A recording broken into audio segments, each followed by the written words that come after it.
Heart is not trying to say anything, it is just trying to make sure every part of the body gets the nourishment of blood flow. So it's your brain speaking in different tongues. So before you invest this life into something, you must look whether today if I invest my life into this, after 25 years, will it still mean a lot to me? After 50 years, will it still mean a lot to me? At the end of my life, if you turn back and look, will I be proud of this or will I be ashamed of what I'm doing right now?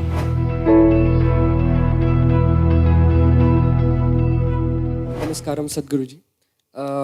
The first question that I want to ask is actually related to me. I'm in the last year of engineering, so now there is a very big decision that I have to make now, and people have told me that if I take decisions from my heart, I'll be successful in life. So, but there lies a problem. The problem is that I don't know which thought is coming from my heart and which thought is coming from my brain. So how can I figure out which thought is from my heart and which is coming from my brain?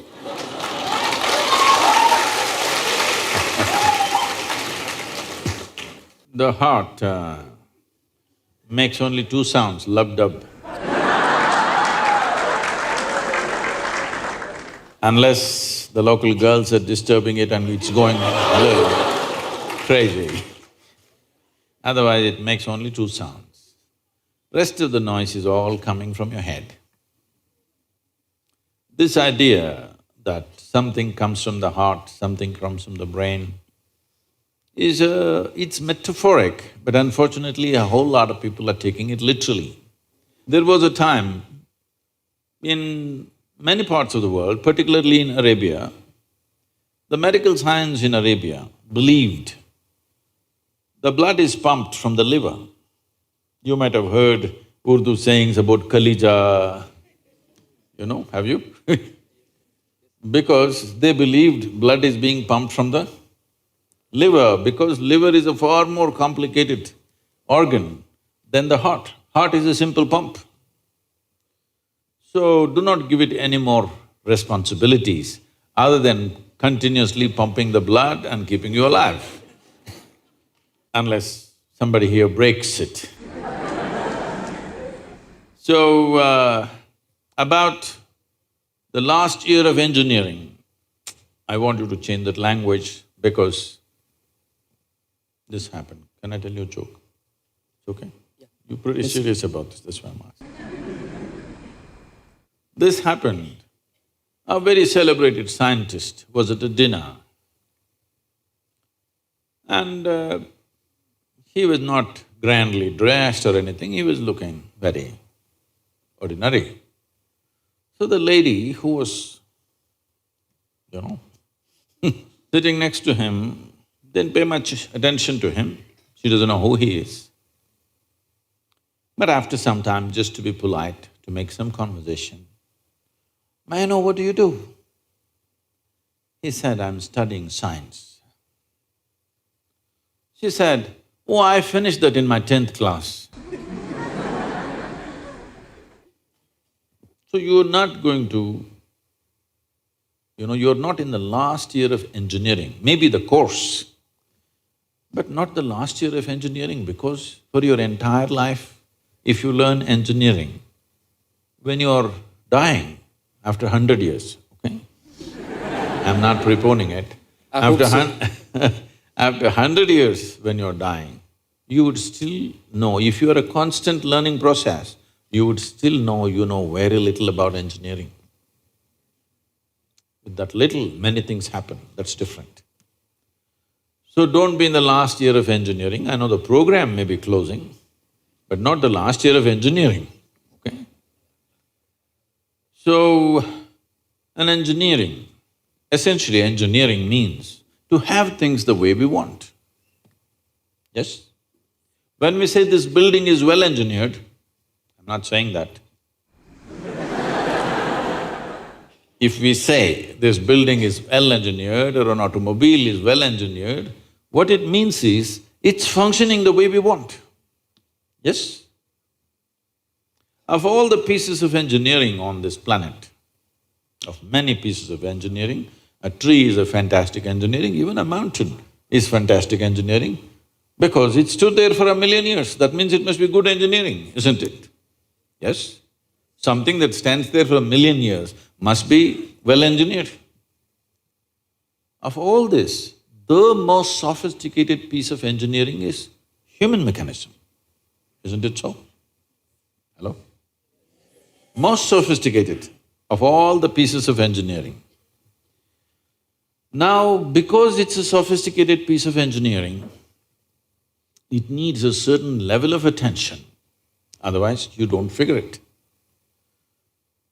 Now that we gave you such a highly, high-tech piece of engineering, I'm asking you, did you read the user's manual? I think there is no user manual for now. How can they make such a fantastic piece of engineering without a user's manual? Maybe it doesn't come with a booklet attached to your neck when you were born. But indications must be there, isn't it, how to use it? Huh? Is it true somebody who's an athlete or a gymnast or someone else like that learns to use their body than a whole lot of other people? Yes? Obviously, at least one aspect of the physical engineering of the body, they seem to have read the user's manual about the physical aspects. Is it true certain people are able to use their mind better than others? Maybe they read another part of the user's manual. So, now with this heart manual and the brain manual, see, the problem is most people are prejudiced against the brain. This is a question that always comes to me, Sadhguru, I want to meditate but thoughts are coming. The common question everywhere. I ask them, see, I'll make you meditate. We will stop the liver, we'll stop the kidney, we'll stop the heart, we'll stop everything, okay? Oh, no, Sadhguru. So you want the liver to function when you're meditating. You want the kidneys to function.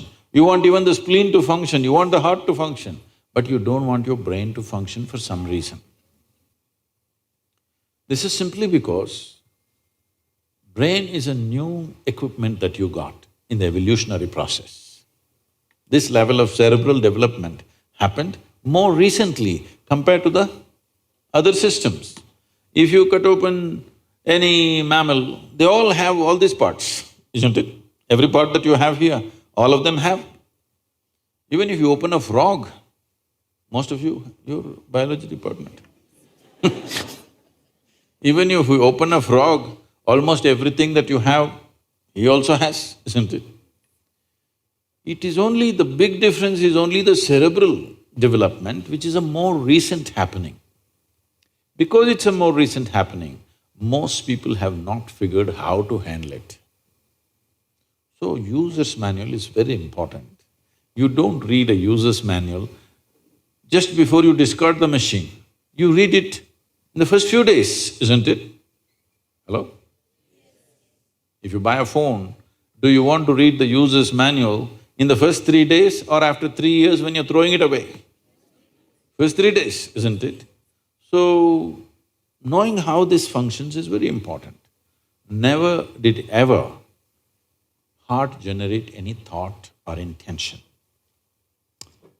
Well, when you looked at the young girl, heart beat more, that doesn't mean it's saying anything, it's just trying to compensate for the other levels of excitement that's happening.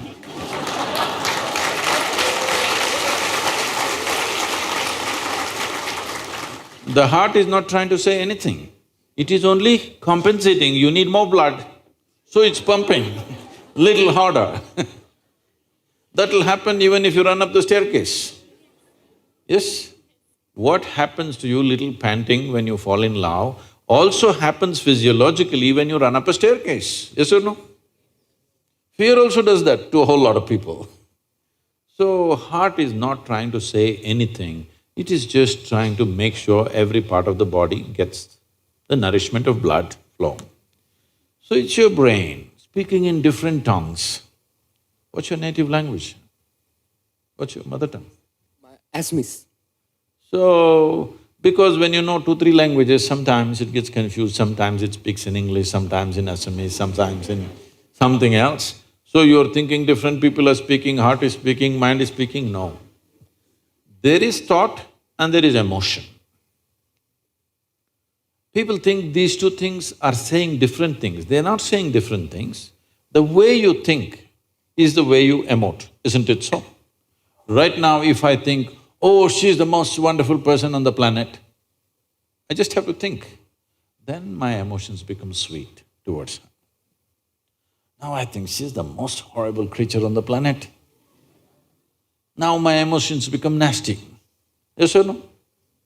I cannot think she's horrible and have sweet emotions. I cannot think she's wonderful and have nasty emotions, isn't it so? But today, I thought she's the most wonderful person and my sweetness was flowing. Suddenly she did something tomorrow that I don't like. I think she's horrible. Thought is agile, it changes direction just like that. Emotion is little sappy. It takes time to turn around. So that period, you struggle as if there are 2 dimensions of thing happening. Because thought is saying one thing, emotion is still going sweet, because it takes time to become nasty. Everybody struggles, but it catches up or no after some time? Hello?